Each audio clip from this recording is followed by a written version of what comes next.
بسم اللہ الرحمن الرحیم۔ السلام علیکم، ویلکم ٹو ماہم کہانی۔ کیسے ہیں آپ سب ریڈرز؟ امید ہے خیریت سے ہوں گے۔ اگر آپ نے ویڈیو کو لائک نہیں کیا تو پلیز لائک کر دیجئے اور ماہم کہانی کو سبسکرائب ضرور کر دیجئے۔ اس سے یہ ہوگا کہ اور بیل آئیکن کو بھی کلک کر دیجئے گا۔ اس سے یہ ہوگا کہ ہر نئی آنے والی ویڈیو کا آپ کو نوٹیفیکیشن ملتا رہے گا، اور کمنٹ باکس میں بھی اپنی رائے دے دیا کیجئے۔ چلتے ہیں ناول کی طرف۔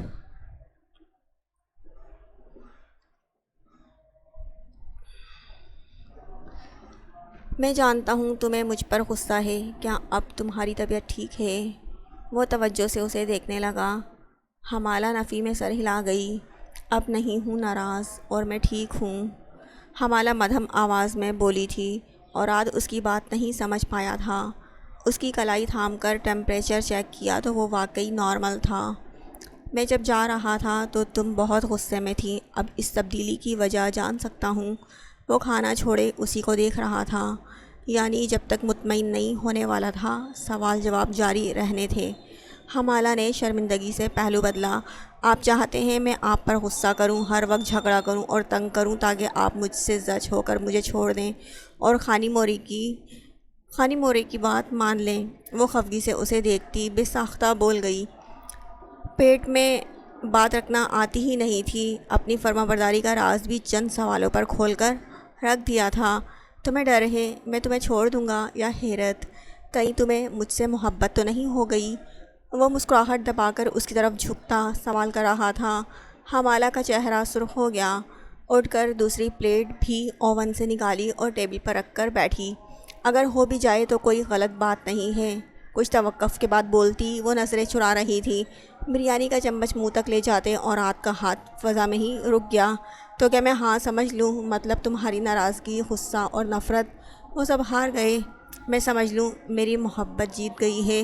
وہ آنکھوں میں جذبے بھر کر اسے دیکھ رہا تھا۔ مجھے وہ سب یاد نہیں دلائیں۔ حمالہ روحان سی ہو گئی۔ اپنے الفاظ پر اب شرمندگی ہوتی تھی۔ وہ نفرت کا دعویٰ بھی کر چکی تھی، محبت کے بعد تو یہ بات اسے حیران ہی کرتی تھی۔ میرے لیے تم سے ملنے کے بعد کا ہر لمحہ قیمتی ہے۔ برا کچھ نہیں تھا۔ تمہاری نفرت، تمہارا غصہ، ناراضگی اور لڑنا جھگڑنا، وہ سب روپ پیارے تھے۔ اور آج اس کا ہاتھ تھام کر اس کے چہرے پر جھکتا، اس کے سرخ رخسار پر نرمی سے لب رکھ گیا۔ حمالہ کا دل اس لمس اور ان الفاظ پر بے طرح دھڑک اٹھا تھا۔ آپ کچن میں بیٹھ کر ایسی حرکت کیسے کر سکتے ہیں؟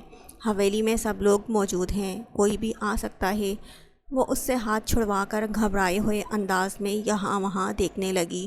صاف لگ رہا تھا اس کے آنچ دیتے لہجے اور اس کی گرم جوش لمس نے اسے نروس کر دیا ہے۔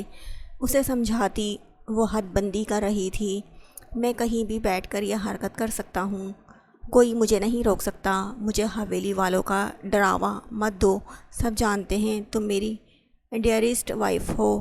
اور آج کی بے باکی اور دیدہ دلیری پر حمالہ منہ کھولے اسے دیکھنے لگی۔ وہ نڈر تھا، مرضی کا مالک اور سربراہ بھی، مگر وہ ایسا بے باک ہوگا وہ سوچ بھی نہیں سکتی تھی۔ وہ پلیٹ پر پوری سے زیادہ جھک کر کھانے میں مصروف ہو گئی، اور آت نے ہنس کر اس کا سر تھپکا تھا۔ اس کی بھوک پیاس اڑ چکی تھی۔ اسے محبت کا جواب محبت میں مل چکا تھا۔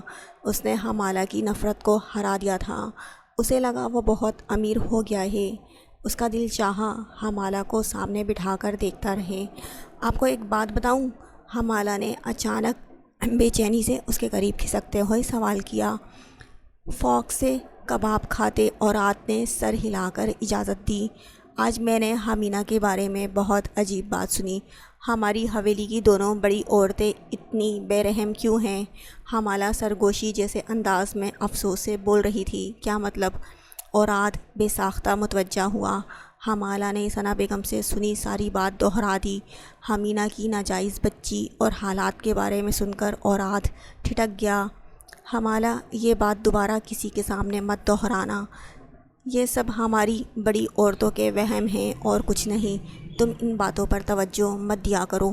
وہ حمالہ کے رخسار پر ہاتھ رکھ کر اس کو نرمی سے سمجھا رہا تھا تاکہ وہ یہ بات کسی اور سے نہ کہے، تاکہ اس کی بات حمینہ کے کانوں تک نہ پہنچے۔ وہ اس کے سمجھانے پر الجھی ہوئی سی سر ہلا گئی، جبکہ اوراد گہری سوچ میں مبتلا ہو گیا۔ اسوان کچن میں گلالئی کے ساتھ کھڑی دودھ میں میوہ گرائنڈ کر کے ڈالتی برف ڈال رہی تھی، جبکہ ایاد اپنے کمرے میں بیٹھا ہوا تھا۔ نہیں سر، تھینک یو، میں ریزائن دے چکا ہوں، اور وجہ آپ بھی جانتے ہیں۔ جی ہاں، اب سب کلیئر ہو جائے اس سے فرق نہیں پڑتا۔ اصل بات تو ہیڈ آف ڈپارٹمنٹ کی ہے۔ میں کافی ٹائم سے جاب کر رہا ہوں۔ اگر مجھ پر اسکینڈل بنا دیا گیا تو انویسٹیگیٹ کیے بنا رومرز کو یونی کی ویب سائٹ پر آنے ہی کیوں دیا؟ اگر اسٹاف ایسے بے یقینی ظاہر کرے گا تو میں کام کبھی نہیں کروں گا۔ ایاد خان سنجیدگی سے کال پر بول رہا تھا۔ فون کی دوسری جانب موجود اس کی یونیورسٹی کا سینئر پروفیسر اس کی بات پر متاثر ہوا۔ اسے جاب کے لیے واپس بلایا جا رہا تھا، مگر اس نے ڈائریکٹ ریزائن بھیج کر قطع تعلق کر لیا تھا۔ چلو ٹھیک ہے، تمہاری بات بھی درست ہے، سیلف رسپیکٹ سے بڑھ کر کچھ نہیں ہے۔ مجھے امید ہے ایک روز سچ سامنے آ جائے گا، کم سے کم تمہاری عزت بحال ہو جائے گی، اس پروفیسر نے پرخلوص لہجے میں کہا۔ اب واقعی اس سب سے فرق نہیں پڑتا سر، میری فیملی مجھ پر ٹرسٹ کرتی ہے، مجھے سپورٹ کر رہی ہے، میرے لیے یہی انف ہے۔ ایاد نے مسکرا کر اطمینان سے جواب دیا۔ اسوان دودھ کا گلاس لے کر اس کے پاس آئی تو اس نے چند ایک مزید باتیں کر کے کال کاٹ دی تھی۔ کس کی کال تھی؟ اسوان نے اس کے چند جملے سن کر اندازہ لگا لیا کہ یونیورسٹی سے کال تھی۔ وہ پریشان ہو گئی۔ پروفیسر جواد صاحب تھے، وہ چاہتے ہیں میں یونیورسٹی ری جوائن کروں، مگر میں نے صاف انکار کر دیا ہے۔ ایاد نے دودھ کا گلاس اس سے لیتے ہوئے بتایا۔ مگر کیوں انکار کیوں کر دیا؟ آپ نے جانا نہیں ہے کیا واپس؟ اسوان اس کی بات پر گھبرا گئی۔ ایاد نے مسکراتی نظروں سے اس کا حواس باختہ چہرہ دیکھا اور خاموشی سے دودھ پینے لگا۔ آپ ایسا کریں، اس لڑکی پر فیک اسکینڈل اور ہراسمنٹ کا کیس کریں، لیکن اتنی اچھی جاب تو نہیں چھوڑے نا۔ وہ پریشانی سے اسے سمجھانے لگی۔ تمہیں خوف ہے میں تمہیں بھوکا رکھوں گا؟ وہ دودھ پی کر گلاس ٹیبل پر رکھتے ہوئے بولا تو لہجہ اب بھی غیر سنجیدہ تھا۔ اسوان اس کے مذاق پر ناراضگی سے اسے دیکھنے لگی۔ تو کیا مستقبل کا سوچنا گناہ ہے؟ آپ ایک جھوٹی بات کو اتنا کیوں سوچ رہے ہیں؟ اسوان نے نرمی سے اسے سمجھانے کی کوشش کی۔ ایاد نے مسکرا کر اس کی جانب ہاتھ بڑھایا اور کلائی تھام کر اسے اپنی طرف کھینچتا سینے سے لگا لیا۔ اسوان، میرا اپنا ایک شو روم ہے اور وہ بزنس کافی اچھا چل رہا ہے۔ یہ ٹیچنگ جسٹ میرا شوق تھا، ضرورت نہیں تھی، اور میرا شوق اب پورا ہو گیا ہے۔ وہ اس کے بالوں میں انگلیاں پھنسا کر نرمی سے بولا۔ اسوان کے چہرے سے پریشانی یکدم غائب ہوئی تھی۔ وہ سکون بھرا سانس بھر کر مسکرائی۔ میں تو پریشان ہو گئی تھی، ظاہر ہے اگر آپ کی جاب چلی جاتی تو کیا کرتے ہم؟ اسوان کے جملے پر وہ دلچسپی سے اسے دیکھنے لگا۔ اس کا ہم کہنا اور خود کو ایاد خان سے جوڑ کر اپنے مستقبل کا سوچنا ایاد کو بہت اچھا لگا تھا۔ تم فکر مت کرو اسوان، تمہیں کبھی مشکل میں نہیں ڈالوں گا، تم بس میرے بارے میں سوچو۔ وہ اس کے ماتھے سے ماتھا جوڑ کر سرگوشی بھرے لہجے میں کہا۔ اسوان جھینپ کر نظریں جھکا گئی۔ ایاد نے نرمی سے اس کے بال سہلا کر اس کی پیشانی پر لب رکھے۔ سر، ہم آئندہ ہر منتھ ویکینڈ پر یہاں آیا کریں گے۔ آپ نے دیکھا ریما آنی اور ادب انکل بہت خوش ہو گئے ہیں۔ گلالئی روزانہ مجھے نہ جانے کتنی بار تھینکس کہتی ہے۔ اسوان نظر جھکا کر اس کے کرتے کے بٹن سے کھیلتی نرمی سے اسے سمجھا رہی تھی۔ ایاد مسکراتی نظروں سے اسے دیکھ رہا تھا۔ تم سب کو وقت دینا چاہتی ہو اور میرے بارے میں کبھی نہیں سوچا؟ وہ اس کا چہرہ اوپر کر کے اس کی آنکھوں میں جھانک کر سوال کر رہا تھا۔ آپ کو اور کتنا وقت چاہیے سر؟ ہم ساتھ ہی تو ہوتے رہتے ہیں۔ اسوان جھیپی جھیپی سی بول رہی تھی۔ کیا تم پلیز میرا نام نہیں لے سکتی ہو؟ سر کہنا چھوڑ دو، میرا نام پسند نہیں تو کوئی اور نام رکھ لو۔ ایاد بیچارگی سے بولا تھا۔ اسوان کھلکھلا کر ہنسی۔ مجھے آپ کا نام پسند ہے مگر لے نہیں پاتی۔ وہ اپنی مجبوری بتا رہی تھی۔ ایاد نے نفی میں سر ہلایا۔ کیوں نہیں، مجھے تمہارا نام لینا ہی اچھا لگے گا۔ میری خوشی کے لیے پکارا کرو، وہ فرمائش کرنے لگا۔ کبھی کوشش کروں گی، وہ نخرے دکھاتی کندھے اچکا گئی۔ ایاد نے ہنس کر اسے سینے سے لگا لیا۔ حمالہ اپنے موبائل پر علیحہ کی تصاویر دیکھنے میں مصروف تھی اور عاد لیپ ٹاپ پر مصروف بیٹھا تھا۔ علیحہ ابھی تک ہانی مون پیریڈ میں ہے، اتنا گھوم رہی ہے۔ اسوان کو بھی ایاد سر نے کہا ہے کہ اب کے ہانی مون پر جائیں گے۔ ایقان کو بھی رباز لالا اتنا کہتے ہیں، بس وہ نہیں جاتی۔ شادی کے بعد ہسبینڈ کو شوق ہوتا ہے ہانی مون کا۔ حمالہ نے اونچی آواز میں بڑبڑاتے ہوئے سر جھٹکا اور عاد نے نظر ترچھی کر کے اسے دیکھا۔ پتہ نہیں سب کو کیا شوق ہوتا ہے، ہم تو کبھی نہیں گئے، وہ کندھے اچکا کر معصومیت سے بولی اور عاد بے ساختہ اسے دیکھتا ہنسنے لگا۔ کیا تم ہنی مون پر جانا چاہتی ہو؟ تمہیں ہنی مون کا مطلب آتا ہے نا؟ وہ گہری نظروں سے اس کا جائزہ لینے لگا۔ حمالہ نے آنکھیں چھوٹی کر کے اسے دیکھا۔ جی ہاں، میں بچی نہیں ہوں، مجھے خوب مطلب سمجھ آتے ہیں، آپ نے تو مجھے جاہل ہی سمجھ لیا ہے۔ وہ ناک چڑھا کر خفگی سے بول رہی تھی۔ او واقعی؟ اوکے، نیکسٹ منتھ میرا فری ہے، پھر چلیں گے۔ یاد رکھنا حمالہ، تب صرف تم ہوگی اور میں، اور میری مرضی سے رہو گی، وہ اسے وارن کر رہا تھا۔ حمالہ لاپرواہی سے سر ہلانے لگی اور عاد نے مسکرا کر موبائل پر آتی کال اٹینڈ کی۔ خان صاحب، میں نے پتہ چلا لیا ہے آپ کی حویلی کی لڑکی کے بارے میں۔ وہ افواہیں اڑانے والا کون ہے؟ اسلم خان پرجوش لہجے میں بول رہا تھا۔ کون ہے وہ؟ اور عاد متوجہ ہوا۔ اسے شک تھا کہیں نہ کہیں اس بات کا تعلق خٹک حویلی یا ماہد خان سے ہوگا، مگر اسلم خان کا بتایا نام اس کی توقع کے بالکل برعکس تھا۔ اور افواہیں کس کے بارے میں ہو سکتی تھیں، اسے اب اندازہ ہو گیا تھا۔ حمینہ کے ماضی سے اس علاقے میں کسی کا تعلق تھا، وہ سوچ بھی نہیں سکتا تھا۔ وہ کتنی دیر بے یقین سا بیٹھا رہ گیا تھا۔ احوات کو شہر لے جاتے ہوئے پریحان تیار ہو کر آئیں تو الہام نے انہیں دیکھ کر ٹھٹک گیا۔ آپ کہاں جا رہی ہیں ماما؟ الہام حیران ہوا۔ ظاہر ہے احوات کے ساتھ کسی کو تو ہونا چاہیے نا۔ پریحان نے اپنا سامان اٹھاتے ہوئے کہا۔ رہنے دیں، میں جا رہا ہوں، میں خود سنبھال لوں گا۔ الہام نے انہیں منع کیا۔ پریحان اس کی بات پر مسکرائی۔ میں جانتی ہوں تم سنبھال لو گے، مگر تم 24 گھنٹے بیٹھے رہو گے کیا؟ میں ساتھ چلتی ہوں، ہیلپ کروں گی۔ پریحان نے نرمی سے اس کے بال سمیٹتے ہوئے سمجھایا۔ ماما، الہام نے ان کے ہاتھ تھام کر پکارا۔ میں نے یہاں سے جاتے ہوئے احوات کو بہت ہرٹ کیا تھا، میں اپنی غلطی سدھارنا چاہتا ہوں، پلیز مجھے موقع دیں، میں سنبھال لوں گا۔ وہ خفت سے سر جھکا کر بول رہا تھا۔ آج بھی ویسا ہی تھا جیسے بچپن میں غلطی ہو جانے پر سر جھکا کر خود بتا دیتا تھا، نہ کبھی چھپاتا تھا نہ مکرتا تھا۔ پریحان متاسف ہوئی۔ کیا احوات تم سے ناراض ہے؟ تمہاری بات نہیں ہوتی تھی؟ پریحان نے زیادہ تفصیل نہیں پوچھی تھی، مگر حیرت سے یہ سوال ضرور کیا تھا۔ میں نے کبھی بات نہیں کی، وہ بھی ناراض ہوں شاید، مگر میں منا لوں گا، وہ پر امید تھا۔ دیکھو، یہ ہے انسان کی زندگی، یہاں سے جاتے ہوئے کیا تم نے سوچا تھا واپس آؤ گے تو وہ موت کے منہ میں ہوگی؟ انسان نفرت اور غصہ کرتے ہوئے یہ حقیقت یاد رکھے تو کبھی کسی کا دل نہ دکھائے۔ میرا دل احوات کے لیے بہت تڑپتا ہے، مگر ہونی کو کوئی نہیں ٹال سکتا۔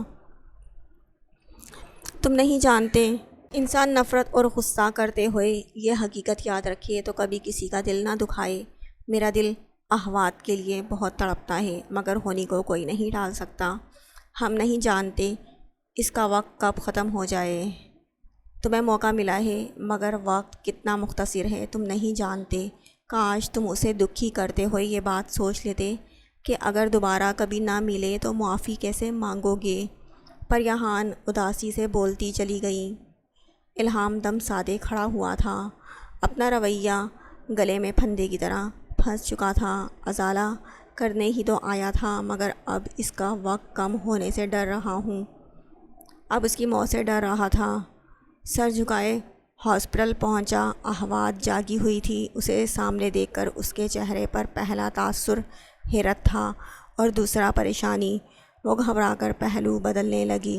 آپ ٹھیک ہیں؟ الہام نے اس کے قریب جاتے ہوئے بولا۔ احوات نے اثبات میں سر ہلایا۔ وہ بغور اس کا چہرہ دیکھ رہا تھا۔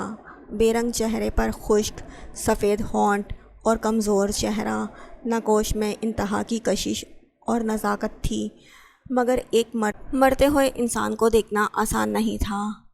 الہام کا دل بری طرح سکڑا تھا۔ وہ بے چینی سے پہلو بدلنے لگا۔ احوات رخ موڑے دوسرے جانب کمرے کی کھڑکی کو یکٹک دیکھ رہی تھی۔ آنکھیں ویران تھیں۔ بابا چاہتے ہیں آپ کو ابراہیم لالا کے ہاسپٹل شفٹ کیا جائے۔ آپ کے لیے ڈاکٹرز کی بورڈ میٹنگ ہوئی ہے۔ سب کو امید ہے علاج کیا جا سکتا ہے اگر آپ ساتھ دیں اور خود زندگی کی طرف لوٹنا چاہیں۔ بس اس علاج میں شاید آپ کو درد ہوگا۔ الہام نے آخری جملہ بمشکل ادا کیا تھا۔ اسے ڈر تھا احوات درد کا سن کر مچل جائے گی۔ میں علاج نہیں کروانا چاہتی، وہ آہستگی سے بولی۔ آواز اتنی مدھم اور کمزور تھی کہ الہام کو سننے کے لیے اس کے قریب ہونا پڑا تھا۔ زیادہ درد نہیں ہوگا، برداشت کر لیں گی تو جلدی ٹھیک ہو جائیں گی، الہام نے نرمی سے سمجھایا۔ احوات نے اسے جواب نہیں دیا۔ وہ اسے بتانا چاہتی تھی جتنا درد وہ برداشت کر چکی ہے اب اسے موت بہتر لگ رہی تھی۔ پچھلے 1 ماہ سے اس کا وجود اذیت سے بے حال ہو چکا تھا اور وہ درد اس نے اکیلے جھیلا تھا۔ نہ کوئی تسلی دینے والا تھا، نہ کوئی دوا ہوئی تھی۔ ہمیں اب جانا ہے احوات، بابا اور ابراہیم لالا روانہ ہونے والے ہیں، وہ ویٹ کر رہے ہیں باہر۔ اسے خاموش دیکھ کر الہام نے بات بدل لی۔ اس کی ضرورت کا سامان وہ حویلی سے لے آیا تھا۔ میں علاج نہیں کروانا چاہتی، احوات نے بے بسی سے اس کی طرف دیکھتے ہوئے کہا۔ وہ علاج کروائے اور پھر دربدر ہو جائے، ایسی زندگی سے مر جانا بہتر تھا۔ میں آپ کا علاج کروانا چاہتا ہوں، اب آپ پلیز چلیں گی یا میں اٹھا کر لے جاؤں؟ الہام اس کی ایک ہی رٹ پر زچ ہو کر بولا۔